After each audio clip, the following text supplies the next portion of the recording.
आज सुनते हैं गोवर्धन पूजा व्रत की कथा।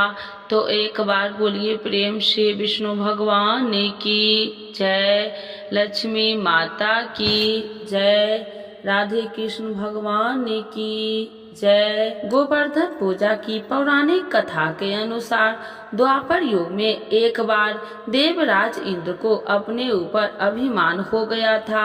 इंद्र का अभिमान चूर करने के लिए भगवान श्री कृष्ण ने एक अद्भुत लीला रची। श्री कृष्ण ने देखा कि एक दिन सभी ब्रजवासी उत्तम पकवान बना रहे थे और किसी पूजा की तैयारी में व्यस्त थे।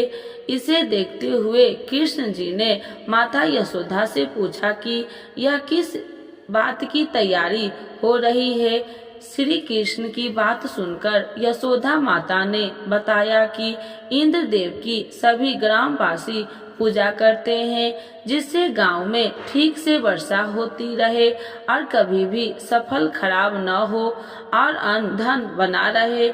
उस समय लोग इंद्र देव को प्रसन्न करने के लिए अन्नकूट का चढ़ाते थे।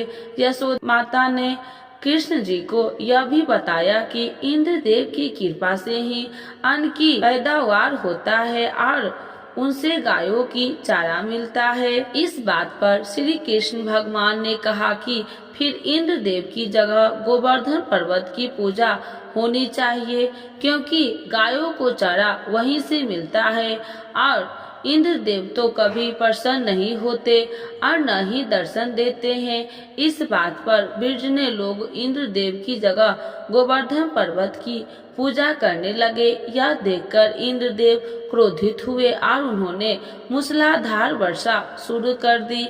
इंद्र देव ने इतनी वर्षा की उससे ब्रजवासियों को फसल के साथ काफी नुकसान हो गया। ब्रजवासियों को परेशानी में देखकर श्री कृष्ण भगवान ने अपनी कनिष्ठा उंगली पर पूरा गोवर्धन पर्वत उठा लिया और सभी ब्रजवासियों को अपने गायों और बछड़ों समेत पर्वत के नीचे शरण लेने के लिए कहा।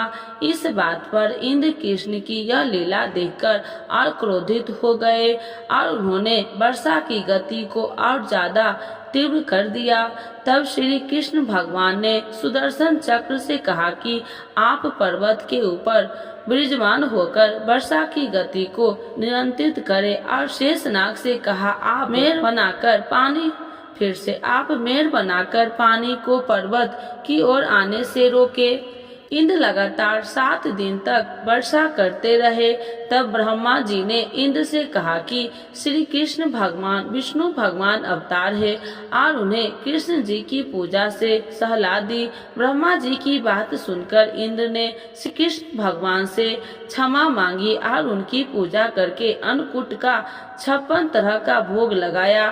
तभी से गोवर्धन पर्वत पूजा की जाने लगी और श्री कृष्ण भगवान को प्रसाद में 56 भोग चढ़ाए जाने लगे। ऐसी मान्यता है कि श्री कृष्ण भगवान को गायों से अत्यंत प्रेम था और वो गायों तथा बछड़ों की सेवा किया करते थे।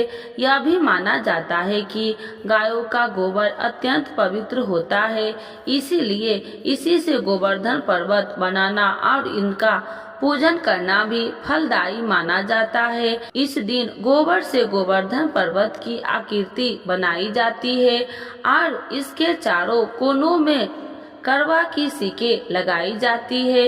इसके भीतर कई अन्य आकृति भी बनाई जाती है और इसकी पूजा की जाती है।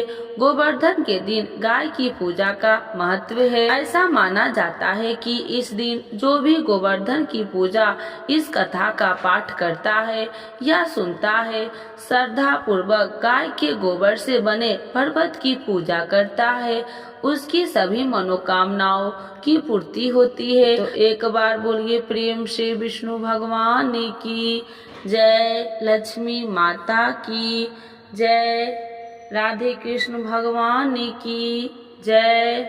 आरती श्री गोवर्धन महाराज की। श्री गोवर्धन महाराज ओ महाराज, तेरे माथे मुकुट विराज रहे हो श्री गोवर्धन महाराज। तो पे पान चढ़े, तो पे फूल चढ़े, तो पे चढ़े दूध की धार। श्री गोवर्धन महाराज तेरे गले में कंठा साज रहे, बैठी पे हीरा लाल। ओ श्री गोवर्धन महाराज तेरे कानन कुंडल चमक रहे, तेरी झांकी बनी विशाल। ओ श्री गोवर्धन महाराज तेरी 7 कोश की परिक्रमा, चक्रेश्वर हे विश्राम। ओ गोवर्धन महाराज श्री गोवर्धन महाराज, ओ गोवर्धन महाराज तेरे माथे मुकुट विराज रहे, गिरिजा धारण प्रभु तेरी शरण। ओ गोवर्धन महाराज। आइए भक्तों, आज सुनते हैं तुलसी माता की चालीसा। यह चालीसा सुनने से होती है हर रोगों से मुक्ति, मिलती है सुख समृद्धि का आशीर्वाद। तो एक बार बोलिए प्रेम से विष्णु भगवान की जय, तुलसी माता की जय, भगवती माता की जय। श्री तुलसी महारानी करु विनय सिरनाय, जो मम हो संकट विकट दीजे मात नसाय। नमो नमो तुलसी महारानी, महिमा अमित न जाए बखानी। दियो विष्णु तुमको सम्माना, जग में छायो सुयस महाना। विष्णु प्रिय जय जयंती भवानी, तिहु लोक की हो सुख खानी। भगवत पूजा करे जो कोई, बिना तुम्हारे सफल न हो। जिन घर तब नहीं होए निवासा, उस पर करे विष्णु नहीं वासा।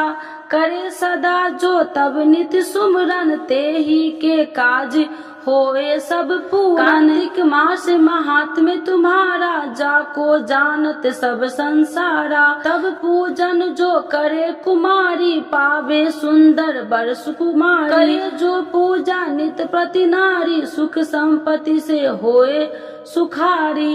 वृद्धा नारी करे जो पूजन, मिले भक्ति होवे पुलकित मन।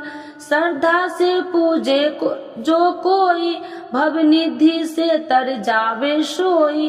कथा भागवत यज्ञ करावे, तुम बिन नहीं सफलता पावे।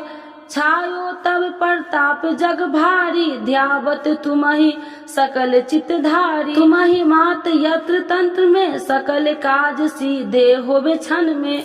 औषधि रूप आप हो माता, सब जग में तब यश विख्याता। देव ऋषि मुनि और तपधारी, करत सदा तब जय जयकारी। वेद पुराणन तब यश ज्ञाया, महिमा अगम पार नहीं पाया। नमो नमो जय सुख कारिणी, नमो नमो जय दुख निवारिणी। नमो नमो सुख संपत्ति देनी, नमो नमो अख काटन छेनी। नमो नमो भक्तन दुख हरनी, नमो नमो दुष्टन मद छेनी। नमो नमो भव पार उतारिणी, नमो नमो परलोक सुधारिणी।